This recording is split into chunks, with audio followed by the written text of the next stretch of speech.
Hello friends, welcome to education with Shashi. आज के video में हम मगध का उत्कर्ष टॉपिक को डिस्कस करेंगे। यदि मेरे चैनल पर आप नए हो तो मेरे चैनल को सब्सक्राइब ज़रूर कर दें, साथ ही बेल आइकन को ज़रूर दबा दें जिससे कि सारे नोटिफिकेशन आपको मिलते रहें। तो चलिए शुरू करते हैं मगध का उत्कर्ष। मगध का उत्कर्ष में सबसे पहले बृहद्रथ वंश की हम चर्चा करेंगे। बृहद्रथ को मगध का संस्थापक कहा जाता है।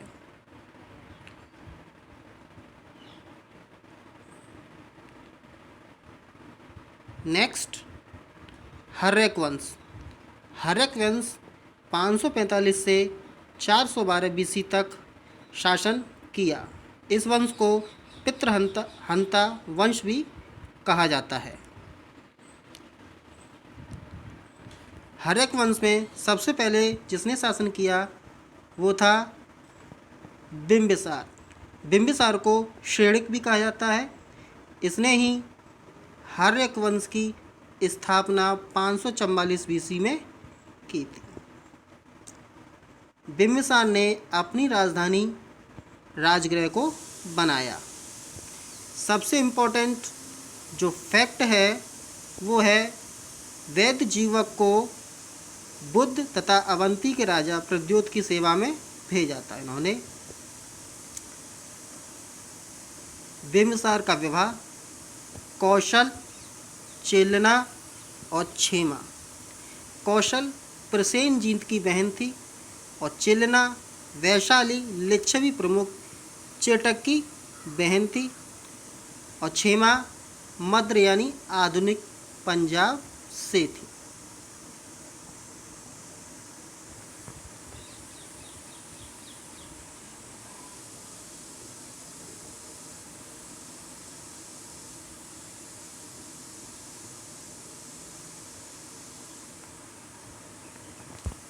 नेक्स्ट शासक है अजात शत्रु। अजात शत्रु को कुड़िक भी कहा जाता है। अजातशत्रु ने वैशाली तथा काशी को जीता। इसने अपने युद्ध में रथमूसलों, महाशिलाकंटक हथियारों का प्रयोग भी किया। सबसे बड़ी बात और सबसे महत्वपूर्ण फैक्ट जो था, बुद्ध का महापरिनिर्वाण इसी के शासनकाल में हुआ। साथ ही प्रथम बौद्ध सभा का आयोजन भी इसी के शासनकाल में हुआ था। नेक्स्ट शासक है आपका उदयन। गंगा व सोन नदी के संगम पर पाटलिपुत्र नगर की स्थापना तथा उसको अपनी राजधानी बनाया।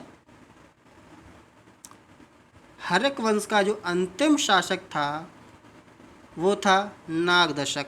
कभी कभी एग्ज़ाम में पूछ लिया जाता है कि हर्यक वंश का अंतिम शासक कौन था, तो नागदशक था।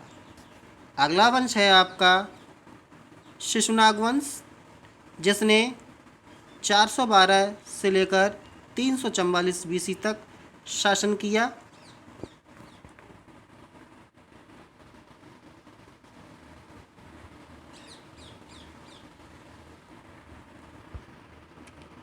शिशुनाग वंश की स्थापना शिशुनाग ने की। उसने अपनी राजधानी को वैशाली बनाया, अवंती को जीतकर मगध में मिलाया। ये 3 इम्पोर्टेंट क्वेश्चन हैं। नेक्स्ट शासक है आपका कालाशोक, जिसे काकवर्ण भी कहा जाता है।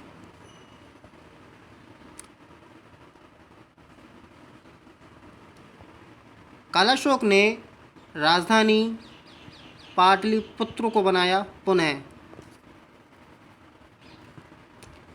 कालाशोक के समय में ही द्वितीय बौद्ध सभा का आयोजन हुआ था। ये भी इम्पोर्टेंट ही क्वेश्चन है। शिशुनाग वंश का अंतिम शासक जो था वो नंदीवर्धन था। नेक्स्ट,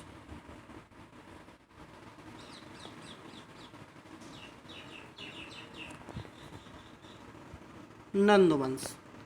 344 से 322 BC तक नंद वंश का शासन रहा। इसकी स्थापना महापद्म नंद ने की। महापद्म नंद को सर्व क्षत्रांतक क्षत्रियों को नाश करने वाला अनुल्घित शासक भी कहा जाता है। इसने एक राट की उपाधि धारण की। पुराणों में महापद्म नंद को परशुराम का दूसरा अवतार बताया है। महापद्म नंद ने कलिंग को जीतकर जैन जिनसेन की मूर्ति को मगध ले आया था।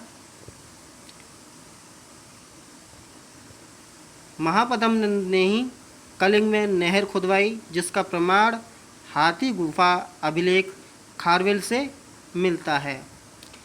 नंद वंश का अंतिम शासक घनानंद था। इसी के समय में ही सिकंदर का आक्रमण 326 BC में हुआ था। कभी कभी पूछ लेता है कि सिकंदर के आक्रमण के समय भारत में किस वंश का अथवा किस शासक का शासन था। इस लिहाज से ये टॉपिक बहुत ही महत्वपूर्ण हो जाता है एग्ज़ाम की दृष्टि से। आशा करता हूँ ये टॉपिक आपको पसंद आया होगा।